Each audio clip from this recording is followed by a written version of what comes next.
ሰዎች ምን ትፈራላችሁ ተብሎ ሲጠየቁ አብዛኛው ሰው እባብ ይላል።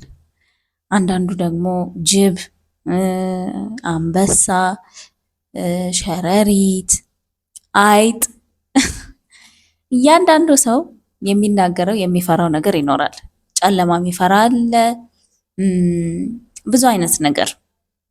ነገር ግን በተለይ አሁን በጣም ልንፈራ የሚገባን ተምረውም ቢሆን ማያስተውሉ ሰዎችን፣ እግዚአብሔርን የማይፈሩ ሰዎች፣ ኮመን ሴንስ ወይም ደግሞ ይሄ በህሊና ከመተዳደር ይልቅ በስሜታቸው የሚነዱ ሰዎችን መፍራት አለብን።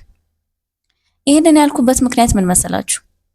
ሳውዝ አፍሪካ ውስጥ የ7 ዓመት ልጅ ትምህርት ቤት ሄዳ ትደፈራለች።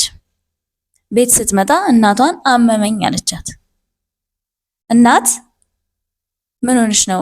ስሸና ያቃጥለኛል ብላ ሆስፒታል ስትወስዳት እዛ ያሉ ዶክተሮች ልጅሽ ጾታዊ ጥቃት ደርሶባታል፣ ተደፍራለች ብሎ ይነግሯታል። እናት ይዞርባታል። የምታውቀው ትምህርት ቤት መሄዷን ነው። የዛን ቀን ስትመጣ አርፍዳ ነበር የመጣችው። እዛ ትምህርት ቤት 3 ሰዎች ተጠረጠሩ። አንደኛው የትምህርት ቤቱ በእኛ ዳይሬክተር በእነሱ ፕሪንሲፓል ይባላል። የትምህርት ቤቱ ዋና ዳይሬክተር ጨምሮ 3 ሰዎች ተጠርጥረው ዲኤንኤያቸውን እንዲሰጡ ይጠየቃሉ። ፕሪንሲፓሉ አልሰጥም ብሎ ምናልባት አይታችሁ ይሆናል ከፍተኛ የሆነ በሳውዝ አፍሪካ ሰላማዊ ሰልፍ ወጣው ነበር ህግ ለመጠየቅ። የሚያስደንቃችሁ ነገር ይሄ ትልቅ ወንጀል እንዳለ ሆኖ በጣም ደግሞ ያስደነገጡን ደግሞ ኮመንት ላይ ያሉ ወንዶች ናቸው። ምን ለብሳ ነበር አላለም? ምን ለብሳ ነበር? ገባችሁ? የ7 ዓመት ልጅ አማላቸው ነው የደፈሯት ለማለት እኮ ነው። ምን ለብሳ ነበር? በዚህ ዘመን እኮ የ1 ዓመት ልጅ እየተደፈረች ነው። የ1 ዓመት ከምናምን እየተደፈሩ ነው። የ3 ዓመት እየተደፈረ ነው። የ7 የ8 ሴቶች ትልልቆችን ተዋቸው። ምን ለብሳ ነበር እንዴት ይባላል? የ7 ዓመት ህፃን። እነሱ እንደዚህ አይነት ሰዎች ማንና ይሄ ስጋዊ ፍላጎታቸው እንደ እንስሳ የሚገነፍልባቸውን ነገር ከመቆጣጠር በአእምሯቸው ከመመለስ ይልቅ ምን ለብሳ ነበር ብለው መናገር ነው። ከእንደነዚህ አይነት ሰዎች ነው እኛ መፍራት ያለብን። እባብ በምንጣሙ፣ ጅብ በምንጣሙ፣ አውሬው በምንጣሙ። አውሬ እኮ ተፈጥሮ ነው፣ አያውቅም፣ የዱር እንስሳ ነው። ካገኛችሁ ይበላችኋል። አለቀ በቃ። ስለዚህ እሱ የሌለበት ቦታ ትሄዳላችሁ፣ እሱ የሌለበት ቦታ ትንቀሳቀሳላችሁ።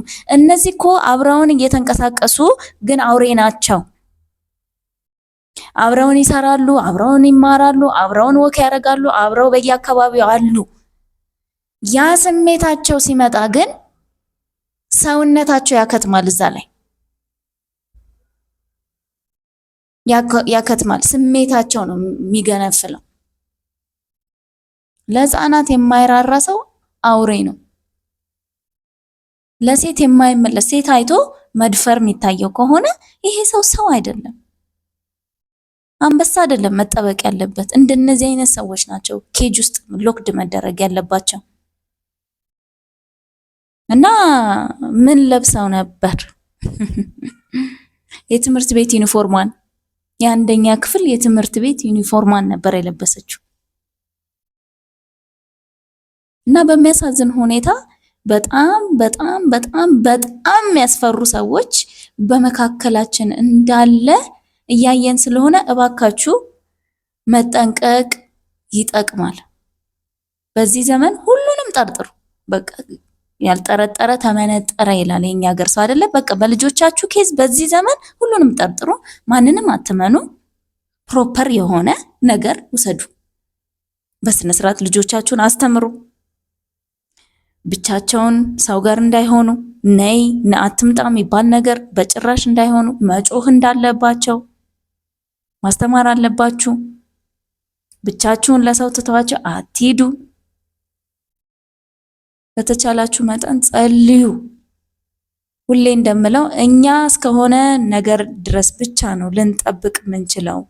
ሌላውን ግን ከአውሬ መንጋጋ ሊያስጥል የሚችል እግዚአብሔር ነው። እግዚአብሔር ይጠብቅልን ማለት ነው። እና ሰውን ፍሩ። እንደዚህ አይነት ደግሞ ህሊና ቢስ የሆኑ ሰዎችም አሉ። እና ራሳችሁን ጠብቁ፣ ልጆቻችሁን ጠብቁ፣ ኃይለኛ ሁኑ በልጆቻችሁ ጉዳይ።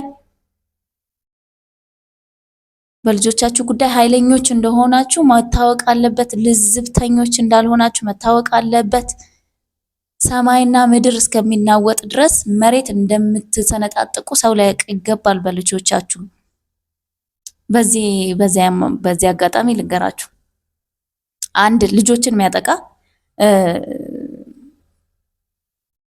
ፔዶፋይል የሚባሉት ማለት ነው። ልጆችን ሴክሹዋሊ ልጆችን የሚወድ ነው የሚያጠቃ የሚደፍር ማለት ነው። እና ተይዞ ምንድነው የሚያስመርጥ? ምክንያቱም ሁሉንም ልጅ ሳይሆን የሚመርጣቸው አሉ እየተከታተለ ማለት ነው።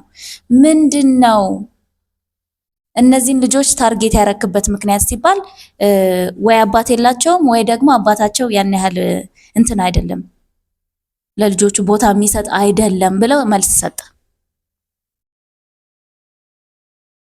ያ ማለት ቤታችንን ያውቁታል ማለት ነው። ሁኔታችንን ያውቁታል ማለት ነው። ለልጆቻችንን ያለ ስፔሻሊ የአባቶችን ቦታ ያውቃል። እና አይደለም ነክቷት አይደለም ሊደፍራት ሞክሮ በተለየ አይን እንኳን በማየቱ ጥርሱን ማያወልቅ ካለ መልካም አምናት። እኔ ተደባደቡ ምናምን ያልኩ አይደለም፣ ግን this much ሪስፔክት ያስፈልጋል በልጆቻችሁ ዘንድ። ልትፈሩ ይገባል። የሆነ ነገር ቢደረግ እነሱ ቆመው እንደማይኖሩ፣ እነሱ በሰላም እንደማይሄዱ አባት ወይም እናትም ብትሆን ኃይለኛ እንደሆናችሁ ሊታወቅ ይገባል። አሁንም ደግሜ እላለሁ፣ ሁሉንም ሰው ሁሉንም የምታገኙት ጋር ተጣሉ አይደለም፣ ግን ሪስፔክትፉል በሆነ መንገድ ራሳችሁን አስከብሩ፣ ልጆቻችሁን አስከብሩ፣ ፕሮቴክት አድርጉ። ይህንን ነው እያልኳችሁ ያለውና ራሳችሁን ከባድ ከሚባለው ኃይለኛ አውሬ ማለትም ህሊና የሌላቸው ከሌላቸው ሰዎች እንግዲህ ተጠበቁላለሁ።